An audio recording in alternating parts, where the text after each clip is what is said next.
జై శ్రీరామ్. శ్రీమాత్రే నమః. శ్రీ గురుభ్యో నమః. 2024 సంవత్సరం జూలై నెల మాస ఫలితాలు. ఈ జూలై నెల చాలా స్పెషల్. దానికి కారణం ఏంటంటే మనకి ఆషాఢ మాసం జరిగే మాసం కూడా ఈ మాసము. ఈ మాసంలో వచ్చే ఏకాదశినే మనందరం తొలి ఏకాదశి అని పిలుస్తాము. శాస్త్ర ప్రకారంగా ఈ మాసంలోనే సూర్యనారాయణమూర్తి ఆయనాన్ని మారుస్తారు. అంటే ఈనాడు ఉత్తరాయణంలో ఉన్న సూర్యనారాయణమూర్తి ఈ తొలి ఏకాదశి నుంచి దక్షిణాయన పుణ్యకాలం ప్రారంభమవుతుంది. ఈ దక్షిణాయన పుణ్యకాలం యొక్క విశిష్టత మరియు సూర్యనారాయణమూర్తి దక్షిణాయనంలో అంటే ఈ మాసంలో కర్కాటక రాశిలో ప్రవేశించడం వల్ల దక్షిణాయన పుణ్యకాలం ప్రారంభమవుతుంది. దక్షిణాయన పుణ్యకాలం అంటే దేవతలకి రాత్రి సమయము. వీటి గురించి మళ్ళీ మనం ఒక వీడియోలో సపరేట్గా తెలుసుకున్నాం. ఏ పరిహారాలు చేస్తే ఈ దక్షిణాయన పుణ్యకాలం అంటే సూర్యుడు ఒక రాశి నుంచి ఒక రాశిలోకి మారేప్పుడు డెఫినెట్గా ఒక మంచి సిగ్నిఫికెన్స్ ఉంటుంది. ఎవరైనా ఆత్మవిశ్వాసం లోపించి బాధపడుతూ ఉన్నా, ఆత్మబలం ఆత్మస్థైర్యం లోపించి బాధపడుతూ ఉన్నా, సూర్యనారాయణమూర్తి ఒక రాశి నుంచి ఇంకో రాశికి మారేప్పుడు వాటిని మనం పట్టుకొని వాటికి తగ్గ పరిహారాలు చేసుకోవడం వల్ల వీటన్నిటి నుంచి కమ్ ఓవర్ అవ్వడానికి డెఫినెట్గా ఛాన్సెస్ ఉంటాయి. అయితే ఇప్పుడు ఇంకా స్పెషల్, ఎందుకంటే దక్షిణాయన పుణ్యకాలం కూడా ప్రారంభమవుతుంది కాబట్టి. అసలు ఈ నెల మాస ఫలితాలు మనం తెలుసుకోవడానికి ముందుగా ఈ నెల ఈ ఫలితాన్ని ప్రసాదించే గ్రహదేవతలు అసలు ఏ రాశుల్లో ఉండి ద్వాదశ రాశుల వాళ్ళకి ఎలాంటి ఫలితాన్ని ప్రసాదించబోతున్నారు, ఈ విషయం ఒకసారి మనం చూద్దాము. అన్ని రాశుల్లోకి ప్రథమ రాశి అయిన మేషరాశిలో మేషరాశి అధిపతి అయిన మంగళ సంచారం జరుగుతూ ఉంది. ఆయన ఈ నెల 12వ తారీఖు వరకు కూడా మంగళ్ అక్కడే ఉంటారు, మేషరాశిలోనే ఉంటారు. 13వ తారీఖు నుంచి మేషరాశి నుంచి వృషభ రాశిలోకి మూవ్ అవుతారు.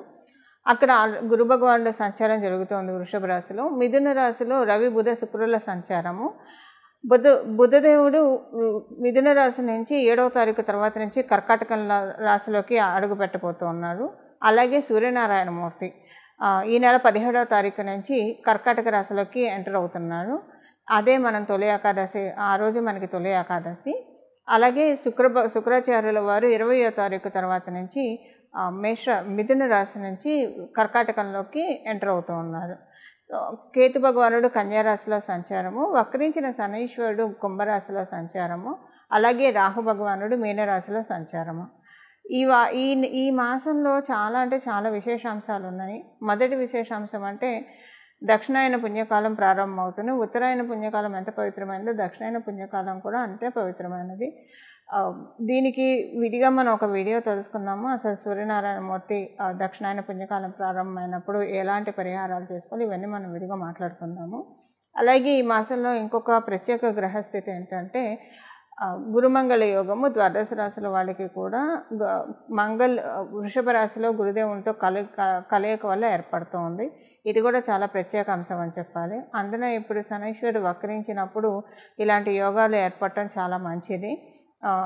ఇంకా యోగదాయకంగా ఉంటుంది ద్వాదశ రాశుల వాళ్ళకి. ఏ విషయాల్లో ఇది యోగిస్తుంది, అసలు మీ జన్మజాతకంలో ఎలా ఉన్నా ఈ యోగాన్ని ఒడిసిపట్టుకోవాలంటే ఏం చేయాలి, దీని గురించి మనం విడిగా ఒక వీడియోలో మాట్లాడుకుందాం. ఇప్పుడు ప్రస్తుతం మనం ఈ మాసం యొక్క ఫలితాలు తెలుసుకునే ప్రయత్నం చేద్దాం. మాస ఫలితాలు తెలుసుకోవడానికి ముందుగా ద్వాదశ రాశుల వాళ్ళందరూ కూడా ఈ నెల ఎక్కువగా అంటే మీరేమైనా మంత్రానుష్ఠానం తీసుకుంటే ఆ మంత్ర జపం చేసుకోవడానికి ప్రయత్నించండి. ఎక్కువగా మెడిటేషన్ కావచ్చు, లేదా మనసులో భగవన్ నామస్మరణ చేసుకోవడానికి మీ నిత్యదైనందిన జీవితంలో మీ పనులు మీరు చేస్తూ భగవన్ నామస్మరణ ఎక్కువగా చేయడానికి ప్రయత్నించండి. ఎందుకంటే ఇది చాలా మంచి శుభ సమయం. ఈ మాసంలో చేసే జపాలు కావచ్చు, దానము కావచ్చు, తపస్సు కావచ్చు, ఏదైనా కూడా చాలా సత్వరంగా ఫలితాన్ని ఇస్తాయి. మీ ఇష్టదైవాన్ని, కొంచెం మీ కులదైవాన్ని, మీ ఇష్టదైవాన్ని, మీ గ్రామదైవాన్ని, మీ ఇలవెలుపుని ఈ మాసంలో ఎక్కువగా పట్టుకోవడానికి ప్రయత్నించండి. దానికి కారణం ఏంటంటే సూర్యనారాయణమూర్తి దక్షిణాయన పుణ్యకాలంలోకి ఎంటర్ అవబోతున్న గడియలు కాబట్టి ఎక్కువగా భగవద్ ఉపాసన.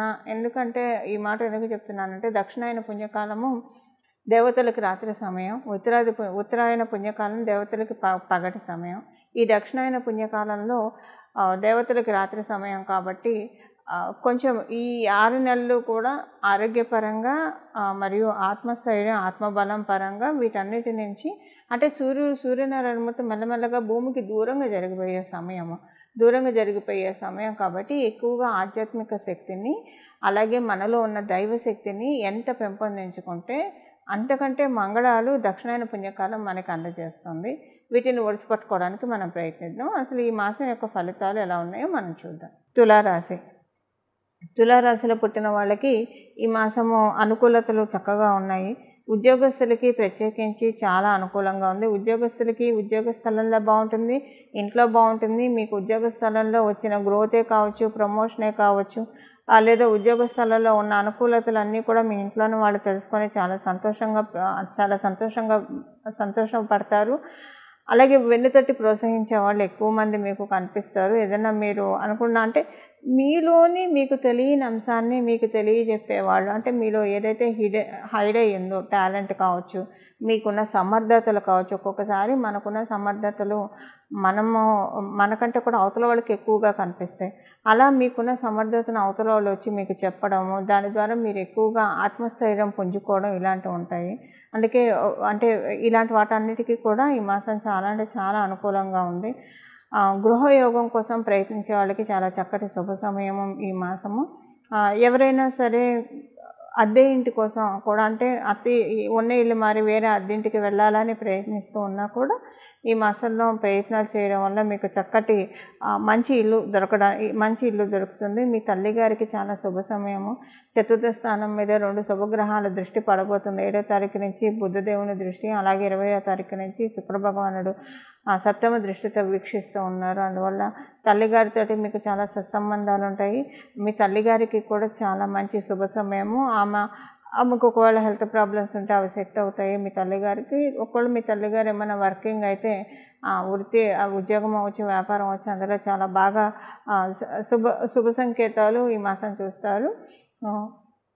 గత ఫైనాన్షియల్ మ్యాటర్స్లో అంతా బాగా ఉన్నా సరే కొంచెం ఈ డబ్బులు ఇన్వెస్ట్మెంట్ విషయం కావచ్చు, లేదా డబ్బు ఖర్చు విషయంలో మీకు మీ ఇంట్లోని వాళ్ళకి మధ్య కొంచెం అభిప్రాయ భేదాలు వస్తాయి, లేదా మీకే ఒక క్లారిటీ ఉండదు. వాళ్ళతో ఏమి అభిప్రాయ భేదం రాకపోతే కనుక మనీ ఫ్లోకి అయితే ఇబ్బంది లేదు. కానీ కొంచెం మీకేంటంటే వచ్చిన మనీ గురించి అసంతృప్తి ఉంటుంది. మేబీ మీకు అంటే అది ఎక్కడ ఇన్వెస్ట్మెంట్ చేయాలో ఒక క్లారిటీ లేకో ఏదో ఒక డబ్బు విషయంలో అయితే అసంతృప్తి ఉంటుంది. మీకంటే ఏజ్లో బాగా పెద్దవాళ్ళు, వాళ్ళు ఇచ్చే సూచనలు సలహాల వల్ల డబ్బు విషయంలో మేబీ బాగుంది కాబట్టి వాళ్ళు ఇచ్చే సూచనలు సలహాలు మీకు నచ్చక కొంచెం వాళ్ళు అది ఎక్కువగా మీ మీద అప్లికేబుల్ చేస్తున్నారన్న అసంతృప్తి అన్నా ఉంటుంది. ఇలా ఏదో ఒకటి ఫైనాన్షియల్ రిలేటెడ్ మ్యాటర్స్లో ఉంటుంది. ఇవి సీనియర్ సిటిజన్స్ అందరికీ కూడా చాలా చక్కటి శుభ సమయము. ఆరోగ్యపరంగా చాలా బాగా అనుకూలమైన శుభ సమయము. ఇవి తులారాశిలో పుట్టిన వాళ్ళకి ఈ మాసం యొక్క గోచార గ్రహస్థితుల ఫలితాలు. చూశారు కదండి మన ఫలితాలు, మీ రాశి వాళ్ళకి ఎలాంటి ఫలితాలు ఉన్నాయని. ఇప్పుడు పరిహారం మనం చూద్దాము. ఈ పరిహారము ఈ మాసంలో ఎక్కువగా ప్రతిరోజు కూడా సూర్యనారాయణ మూర్తికి సంబంధించిన స్తోత్రాలు చదవడము, సూర్య నమస్కారం చేయడము, అర్ఘ్యప్రదానం చేయడము, ఇది చాలా మంచి ఫలితాన్ని ఇస్తుంది. మీలో ఎవరికైనా యోగా చేసే అలవాటు ఉంటే మంచిది. ఒకవేళ యోగా చేసే అలవాటు లేకపోతే కనుక ఈ మాసం నుంచి చేయడానికి ప్రారంభించండి. పతంజలి యోగ సూత్రాస్ పట్టుకుంటారా, ఏదో ఒక రకంగా సూర్య నమస్కారాల ద్వారా యోగా ప్రక్రియ చేస్తారా, ఎలాగలా ఈ మాసం నుంచి యోగా చేయడానికి ప్రాక్టీస్ చేయండి. ఈ మాసము అనుకూలతలు ఎక్కువగా ఉన్నాయి. ఎందుకంటే యోగా ఇలాంటివి చేయడం వల్ల ఈ మాసంలో అంటే ఈ మాసం నుంచి మీరు కంటిన్యూటీ బాగా ఎక్కువగా అవకాశం ఉంటుంది. దీనికి ప్రత్యేకించి కారణం ఏంటంటే జీవకారకుడైన గురు భగవానుడితోటి మంగళ కలుస్తున్నారు. మంగళ కలవడం వల్ల ఏంటంటే ఈ జిమ్ములు, ఎక్సర్సైజెస్, యోగా ఇలాంటివన్నీ రాహువు మరియు మంగళ వీళ్ళిద్దరూ బాగా ఉంటే కనుక వాళ్ళు చాలా చక్కగా చేయిస్తారు వాళ్ళ చేత. ఈ 2 ప్లానెట్స్ కలిసి చేయిస్తారని చెప్పాలి, చేస్తారనే దానికన్నా కూడా. అలాగా ప్లానెట్ మంగళ వెళ్ళి గురు భగవానుడితో కలవడం వల్ల ఇది చాలా విశేషాంశం అవుతుంది. ఈ మాసంలో చేసే యోగా ప్రక్రియలు ఇవన్నీ కూడా మన ఆరోగ్యాన్ని చాలా చక్కగా స్టిమ్యులేట్ చేస్తుంది. మన దేహ ఆరోగ్యాన్ని, శారీరక ఆరోగ్యంతో పాటు మానసిక ఆరోగ్యం కూడా చాలా బాగా దృఢపడుతుంది, గట్టిపడుతుంది. సో దీనివల్ల ఏంటంటే మనం చక్కటి నిర్ణయాలు తీసుకొని మన లైఫ్ని చాలా చక్కగా లీడ్ చేయగలుగుతాం.